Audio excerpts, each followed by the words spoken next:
बच्चों, आज हम लोग पढ़ेंगे चावल उगाने के लिए कौन कौन सी भौगोलिक दशाएं होती हैं उनको। बच्चों देखिए, ये प्रश्न एग्जाम में बहुत इंपॉर्टेंट है।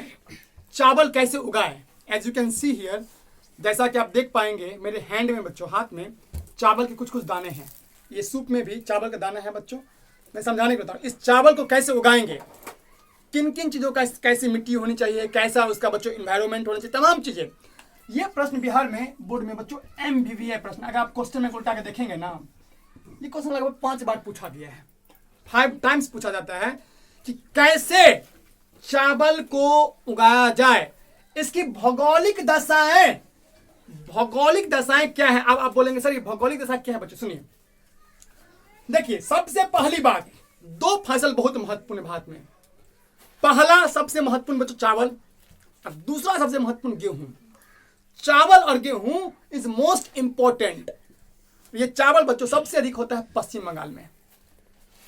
पश्चिम बंगाल वह राज्य है जहां पर चावल सर्वाधिक होता है। सबसे अधिक कहां पे होता है? वेस्ट बंगाल, इसे बोलते हैं WB। क्या बोलते हैं बच्चों? वेस्ट बंगाल। ध्यान दो, वे सीधी बात है। वहां पर मैं बताता हूं कि चावल, लोग सुबह भी चावल, शाम भी चावल, दोपहर भी चावल, हर समय चावल, मतलब सब भात खोखा होता है। मतलब कि भात खाने के लिए जबरदस्त रूप से बच्चों, रात में भी जैसे हम लोग रात में होते थोड़ा सब्जी खा लिए, सब्जी मतलब कहते हैं थोड़ा मतलब रोटी खा लिए, वहां पर चावल मतलब मछली चावल फेमस है वहां का। किस कहाँ का? पश्चिम बंगाल का। देखो बच्चों, रसगुल्ला, ये चावल, दुर्गा पूजा, फिर बात करते हैं मछली। बच्चों ये तमाम चीज फेमस है वेस्ट बंगाल में, समझे? हाँ बिल्कुल, वेस्ट बंगाल में हावड़ा ब्रिज भी फेमस है बच्चों, ठीक है। और वेस्ट बंगाल ही एक ऐसा राज्य है जहां पर भिखारियों की संख्या 1 लाख से ऊपर है। 1 लाख से ऊपर अधिक भिखारी है बच्चों यहाँ पर वेस्ट बंगाल में। भिखारी की संख्या बहुत ज्यादा, सबसे अधिक भिखारी राज्य कौन सा है? बहुत ज्यादा भिखारियों का वहां पे अड्डा है। तो मैं अभी बात करूंगा तुम्हें चावल के बारे में। देखिए सबसे पहली बात, अगर आपको बोला जाए चावल और गेहूं में सबसे अधिक वर्षा कहां होगी, तो बच्चों चावल में। चावल के लिए बहुत ज्यादा पानी चाहिए। इस चावल के लिए ना बहुत ज्यादा पानी चाहिए।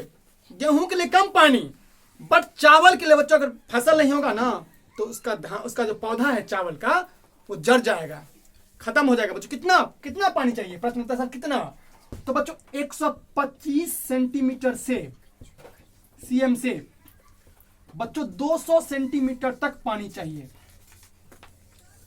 125 सेंटीमीटर से 200 सेंटीमीटर तक पानी चाहिए बच्चों। देखिए भौगोलिक दशा मतलब यही होता है कि कितनी क्या क्या चीज जरूरत है, कौन सी मिट्टी चाहिए, कितना पानी होना चाहिए बच्चों। सीधा बात समझो, इसमें मूसलाधार वर्षा चाहिए। मूसलाधार मतलब कि खेत में कम से कम, समझिए बच्चों, अगर आप इतना है तो कम से कम इतना पानी, ठेहुन भर तक पानी होना चाहिए, 1 ठेहुन तक पानी होना चाहिए। तब जाकर के बच्चों भयंकर रूप से क्या होगा? चावल उगेगा। चावल के लिए पानी तो गड़गड़ा के होना चाहिए बच्चों, मतलब बढ़िया से, तब ना जाके देखते भी होगे जब खेती बाड़ी होती है तो इतना में बच्चों देखते होगे छप छप करते रहता है। जो हमारे मजदूर वर्ग होते हैं वो रोपते रहते हैं। इतना तो जरूर होता है पानी, कम से कम इतना, 1 हाथ बच्चों इतना, ठीक है। तब जाकर के उसमें रोपते हैं। पानी होना ही चाहिए मुख्य रूप से, समझे? लेकिन ऐसे पानी की कोई कमी नहीं होनी चाहिए। गेहूं की तुलना में बहुत अधिक पानी। आप बोले कितना, तो रट जाओ, 125 सेंटीमीटर से 200 सेंटीमीटर से रट जाना। ये तुम्हें ऑब्जेक्टिव में पूछ लेगा लिखना, और ये भौगोलिक दशा में लिखना पड़ेगा तुम्हें कितनी। फिर प्रश्न उठता है कि सर इसके लिए मिट्टी कैसे चाहिए, किस तरह की मिट्टी बच्चों? जलोढ़ मिट्टी, जो हमारे बिहार में है। जलोढ़ मिट्टी बच्चों, कैसी मिट्टी चाहिए? जलोढ़ मिट्टी। जलोढ़ मिट्टी बच्चों ध्यान दीजिए, यह जो जलोढ़ मिट्टी है ना, इसे अंग्रेजी में एलुवियल सोइल, क्या कहते हैं? Alluvial soil. Alluvial soil, soil means मिट्टी बच्चों। तो जलोढ़ मिट्टी चाहिए और पानी छमछम होना चाहिए, मतलब बढ़िया से दंदनादन होना चाहिए बच्चों। 125 सेंटीमीटर से 200 सेंटीमीटर। और एक बात बच्चों, जलोढ़ मिट्टी से एक चीज ध्यान रखना आप, ये चीज कि सबसे अधिक मिट्टी होती है जलोढ़ मिट्टी। भारत में सबसे ज्यादा अगर मिट्टी होती है ना, जलोढ़ मिट्टी बहुत ज्यादा है बच्चों, भयंकर रूप से। भारत में सबसे ज्यादा मिट्टी होती है बच्चों, जो हमारे जिसमें मैं खड़ा हूँ ना, वो बेसिकली जलोढ़ मिट्टी है। जलोढ़ मिट्टी बेसिकली बाढ़ के द्वारा बच्चों, नदियों से कटाव के द्वारा आता है। जलोढ़ मिट्टी भी दो तरह के होते हैं, खादर और बांगर। नए जलोढ़ मिट्टी को खादर कहते हैं, पुराने जलोढ़ मिट्टी को बांगर। इसका मैंने ट्रिक बोला बच्चों, अगर आपको 2 चावल दिया जाए या समोसा दिया जाए तो आप क्या खाओगे? अच्छा वाला खाओगे कि बुरा वाला? नया वाला खाओगे। तो नया जलोढ़ मिट्टी को खादर खाएंगे क्या? खाएंगे क्या?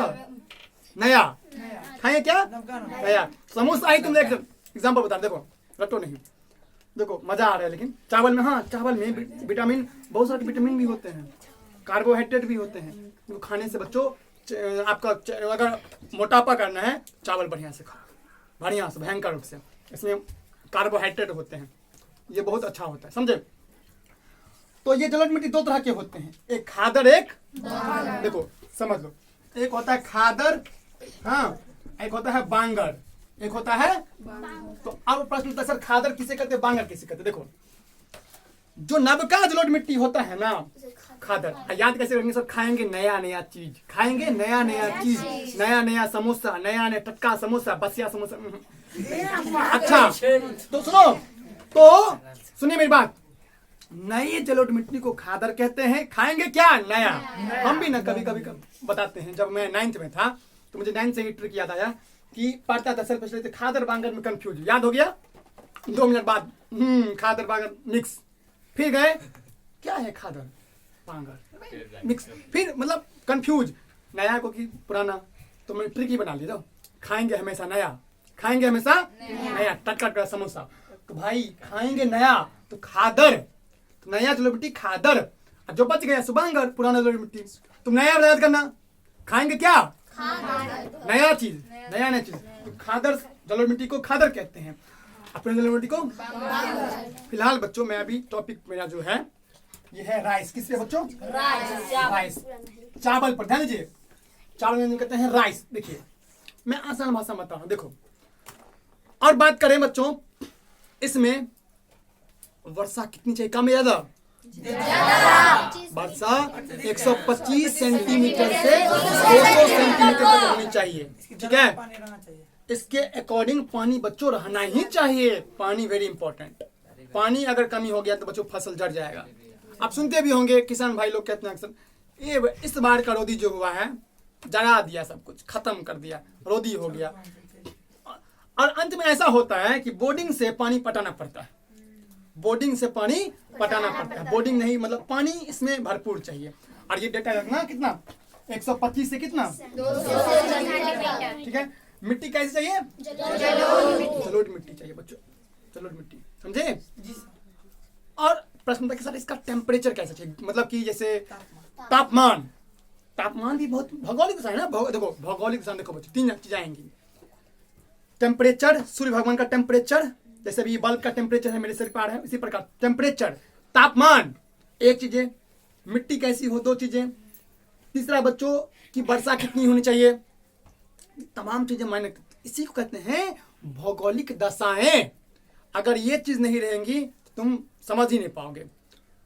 अगर कोई पूछे भौगोलिक दशा क्या है, भौगोलिक दशा घर पे जाओगे पढ़े हुए, चावल के भौगोलिक दशा, कोई पूछ दे भौगोलिक दशा क्या है तो बोलना सर देखिए, देखो भौगोलिक दशा वो दशा होती है जो निर्धारित करती है कि कैसे कैसे कोई चीज होना चाहिए, जैसे कि सूर्य का प्रकाश, मिट्टी, पानी, समझ लो, कितने मजदूर लगने चाहिए, कैसा क्लाइमेट हो, कैसा क्या हो, वो तमाम चीजें आती हैं किसमें, भौगोलिक दशा, ठीक है? देखिए बच्चों, इसके लिए मजदूर भी चाहिए आपको भयंकर। अच्छा पहले हम टेम्परेचर की बात करेंगे। तो टेम्परेचर जनरली इसको 21 डिग्री सेल्सियस से 21 डिग्री सेल्सियस से 27 डिग्री सेल्सियस के बीच में होना चाहिए। देखिए कोई फिक्स टेम्परेचर नहीं है, कोई फिक्स नहीं कि इतना ही हो। जैसे आप देखते हैं खाना बनाते हैं तो कोई आदमी खाना देखते हो तो थोड़ा सा आँच क्या करता है, बढ़ा देता है, कोई मध्यम कर देता है, कोई बिल्कुल स्लो कर देता है। जैसे दूध ही औरते होंगे तो कोई लोग बिल्कुल भी स्लो कर देता है और काम कर रहा है, आधा घंटा बाद आएगा तो देखिएगा थोड़ा उधर रहा है उधर, कोई आदमी जिसको धड़बड़ी होता है एकदम पूरा। तो बच्चों इसके लिए एक्चुअली में 21 डिग्री सेल्सियस से 27 डिग्री सेल्सियस तक टेम्परेचर होना चाहिए। समझे? 21 डिग्री सेल्सियस। हाँ, और बच्चों यह चावल ना, एक चावल जो है खरीफ फसल, क्या फसल है? देखिए प्रश्न पूछता है कि रबी खरीफ फसल क्या है। ये चावल एक्चुअली में खरीफ फसल है। अब आपके दिमाग सर खरीफ फसल क्या होता है? देखिए वह फसल जो मई जून में बोया जाता है, मई जून में बोया जाता है, कहीं कहीं जून जुलाई भी बोले तो रटने में नहीं, गर्मी में बोया जाएगा और ठंडा में काट लिया जाएगा, वो होता है खरीफ फसल। तो चावल एक खरीफ फसल है। अब उसका उल्टा गेहूं, गेहूं एक रबी फसल। मैं पढ़ाऊंगा उसका टॉपिक अलग से। इसके बाद मैं खरीफ फसल के बाद इसको बच्चों गेहूं के बाद चावल, चावल के बाद चाय, चाय के बाद रबी खरीफ भी पढ़ाऊंगा। अभी के लिए समझ लीजिए आप, चावल जो है, चावल यह एक खरीफ फसल है। यह मई जून में बोया जाता है, कभी कभी जुलाई में भी बोया जाता है, और क्या करता है अक्टूबर नवंबर में क्या कर लेते हैं, अक्टूबर में काट लिया जाता है। मतलब कोई फिक्स नहीं है, कोई किसान अक्टूबर में भी काटते हैं, कोई नवंबर में रट के तोता मत बना कितना ही में कट जाता है। तुम आइडिया लगा लो, रट के मत बैठो, आइडिया लगाओ कि गर्मी में बोया जाता है, ठंडा में। तो कोई आदमी अप्रैलों में बोता है इसको, कोई मई में बोता है, कोई जून में बोता है, कोई अक्टूबर में काट लेता है, कोई नवंबर में काट लेता है। तो बच्चों जस्ट इसका उल्टा गेहूं जिसे हम लोग रोटी खाते हैं, ठीक है।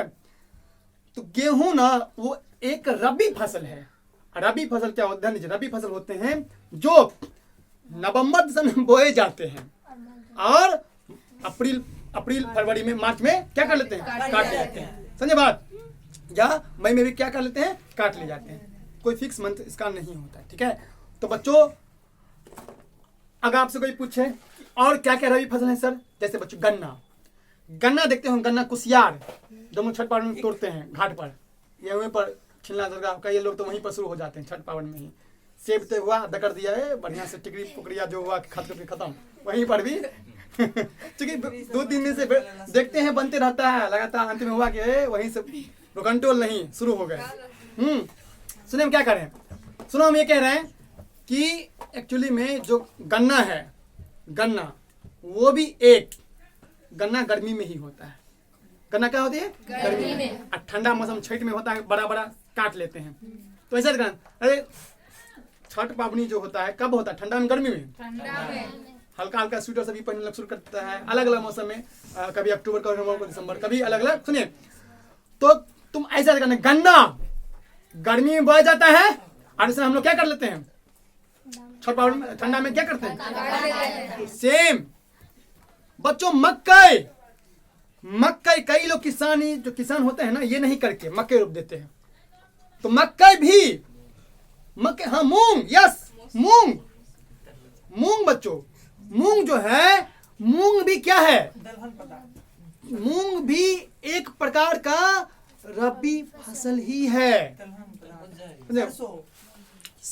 सरसों नहीं ठंडा में, सरसों किसमें, सरसों होता है ठंडा में। गेहूं के साथ, अच्छा सुनिए, जैसे भाई बहन होते हैं ना, तो देखिए 2 फसल भाई बहन होते हैं मुख्य रूप से कहा जाए तो, एक गेहूं और सरसों, दोनों देखो फेंट करके बनाते हैं। तुम कभी जाओगे बथुआ तोड़ने के लिए, कभी गए होगे तो हम लोग बचपन में खूब जाते बथुआ तोड़ने के लिए, इतना तोड़ के इतना बथुआ लाते थे। सुनिए बच्चों, तो बथुआ में देखते थे कि वहां पर बथुआ में देखते थे कि पीला पीला सरसों भी होता था, समझे, पीला पीला सरसों भी होता है, समझे। अच्छा बथुआ होता है, उसको तोड़ के मुड़ी खट पूरा भर लेते हैं, समझे। हाँ जिसे गोट भी कहते हैं, कई लोग क्या कहते हैं, गोट। सुनिए गोट वही होता है ना, सरसों को ही कहते हैं गोट। सुनिए तो तुम ध्यान रखना, सरसों और गेहूं, सरसों और गेहूं ये क्या फसल है, रबी फसल। बाकी कपास गर्मी में होता है, रुई वाला गर्मी में। ये चावल, ये गन्ना, ये मकई, सुनो और बहुत सारे होते हैं बच्चों। फिलहाल हम इस पे बात करते, देखिए तो रिवाइज कीजिए, इसके लिए चावल के लिए कैसी भौगोलिक होनी चाहिए, बोलो ना, तापमान कितना, 21 से 27 डिग्री तक, पानी 125 से 200 सेंटीमीटर तक जलोढ़ मिट्टी चाहिए, पानी भरपूर चाहिए। और बच्चों इसके लिए मजदूर भी चाहिए, अच्छे मजदूर होने चाहिए। सही बात है, सुनिए सुनिए, वो मजदूर आपको चाहिए जो स्किल्ड हो, जिनमें कौशल हो, मतलब जिनमें टैलेंट हो। वो मजदूर जो एक्सपीरियंसिव होगा ना, उनको रोपिए। हालांकि खेती बाड़ी लोग एक बार नहीं सीख पाएंगे, ऑटोमेटिक आप करेंगे। पढ़ के बच्चे क्यों पढ़ रहे हैं कि हम लोग कभी अगर भविष्य में इमरजेंसी हो तो खेती बाड़ी करके भी जीवन यापन कर सकते। देखिए शिक्षा ऐसा होता है ना, शिक्षा का उद्देश्य लोग समझ ही नहीं पाते हैं। शिक्षा का उद्देश्य लोग समझते हैं कि बस बीए कर लेंगे। कितने लोग बीए कर लिए हैं, बट पूछो ना उनसे, सीधी सी बात पूछो, सिंपल पूछना। बीए बहुत बड़ा डिग्री होता है, लोग बीए ना, लेकिन उनसे पूछो ना चावल की क्या भाव, कुछ नहीं बता पाएंगे, क्योंकि उन्होंने रटा है जो कुछ समझा नहीं है। समझा, अगर समझ लेते तो किसानी भी करके जीवन जी लेते हैं, लेकिन वो नहीं करेंगे, समझे, क्योंकि आता ही नहीं। किसानी करना भी एक टैलेंट है, सबसे नहीं हो पाएगा। वो भी कला, ये भी तुम्हारी ज्योग्राफी में है। ज्योग्राफी है क्या? Geography is all about agriculture.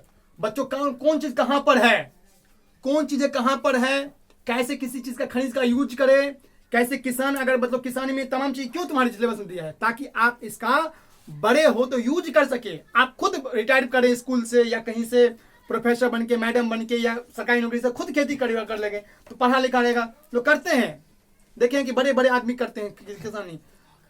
किस पंजाब का भी जाना, पंजाब में कोई वैल्यू नहीं है। आप आईएएस ऑफिसर तो रहिए अपने घर में, हम किसान हैं, हम गब्बर शेर हैं। और मतलब वो बड़े बड़े बच्चों, वो सब ना 2-2 लाख रुपया, 5-5 ट्रक रखता है, 6-6 ट्रैक्टर रखता है। क्या मजाल दे कोई रोक दे उसको। इसीलिए देखते हो कि दिल्ली में धरना हो रहा है, मोदी जी अब कह रहे हैं मंत्री से, लेकिन वो सब मारने को तैयार नहीं, क्योंकि उनको जीवन यापन ही। बच्चों पंजाब ने कृषि प्रधान राज्य है, हरियाणा कृषि प्रधान राज्य है, बिहार भी कृषि प्रधान राज्य, लेकिन इतना हम लोग के पास नॉलेज नहीं है।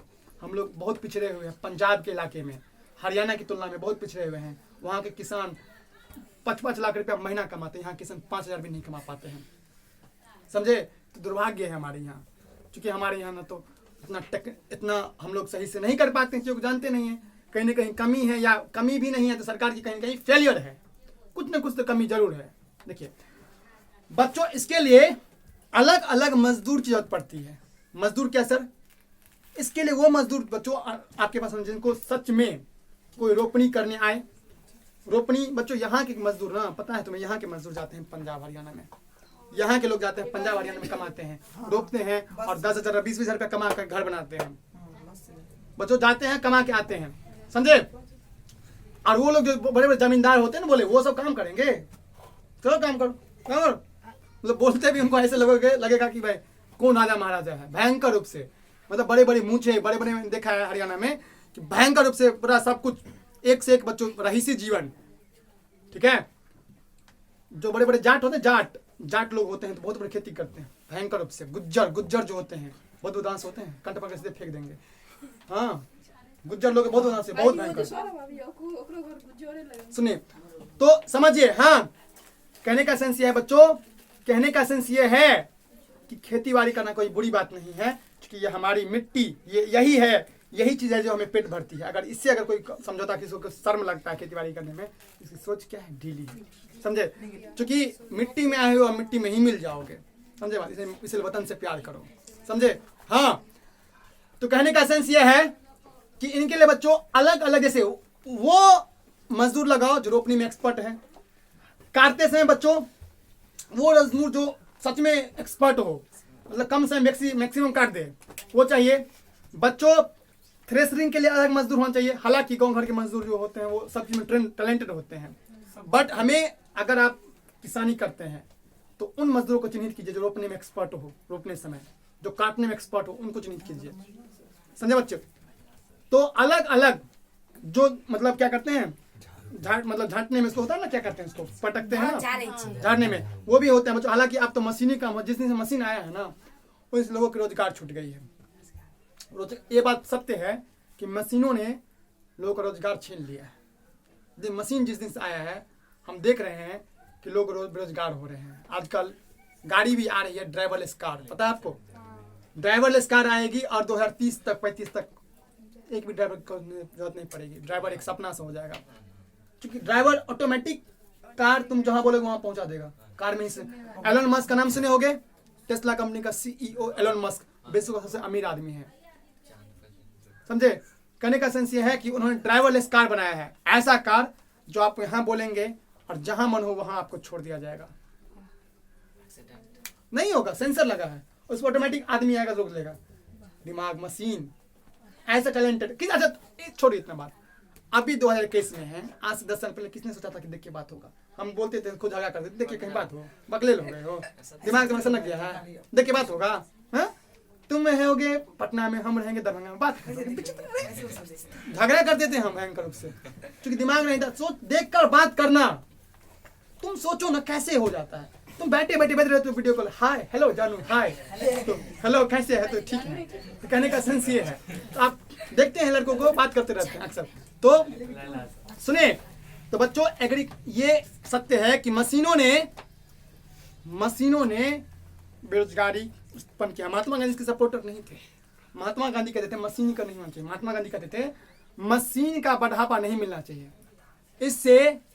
इससे तुम्हारी किताब में लिखा है, तुम्हारी जो किताब है ये जो भूगोल क्लास 10th का, इसमें आगे इस चैप्टर में बच्चों हम लोग पढ़ेंगे, अभी पढ़ेंगे, ठीक है। सुनिए, हम लोग पढ़ेंगे बच्चों, इसमें क्या कहते हैं, इसको पकड़िए। देखिए महात्मा गांधी साफ साफ कहे, बता देखो, महात्मा गांधी कहते थे, ध्यान दो, महात्मा गांधी कहते थे कि मशीन का उत्पादन, मशीन से जो उत्पादन नहीं होनी चाहिए, यह कहीं ना कहीं किसी का रोजी रोटी छीन लेता है। और अगर इंसान कोई चीज उत्पन्न करते हैं ना, इसके उनसे इन चीजों से उनकी स्किल, कौशल, टैलेंट बढ़ता है। बड़े बच्चों समझिए, मैं बार बार कह रहा हूं, बार बार कह रहा हूं, समझिए कि मशीन, ये बात तो सत्य है कि मशीन रोजगारी छीन लेती है, समझे, और बेरोजगारी की स्थिति उत्पन्न कर देती है। ठीक, तो फिलहाल बच्चों हम लोग रिवाइज कर लेते हैं, ठीक है। तो चावल के लिए टेम्परेचर 21 डिग्री से 27 डिग्री तक होनी चाहिए। क्लियर, पहली बात क्लियर है बच्चों। इस चावल के लिए तुम्हें पानी बच्चों भयंकर चाहिए, 125 सेंटीमीटर से 200 सेंटीमीटर तक तुम्हें पानी भी चाहिए। ये सब डेटा है, इनको याद रखना पड़ेगा, ठीक है, इनको एक्सपर्ट लाकर याद रखना, ठीक है, याद ही हो जाएगा, यही भी याद करवा देंगे बच्चों। इनके लिए जलोढ़ मिट्टी होनी चाहिए, वही जलोढ़ मिट्टी जो भारत में वर्ष में सबसे अधिक होता है। जलोढ़ मिट्टी कितने तरह के होते हैं? 2। नए वाले जलोढ़ मिट्टी को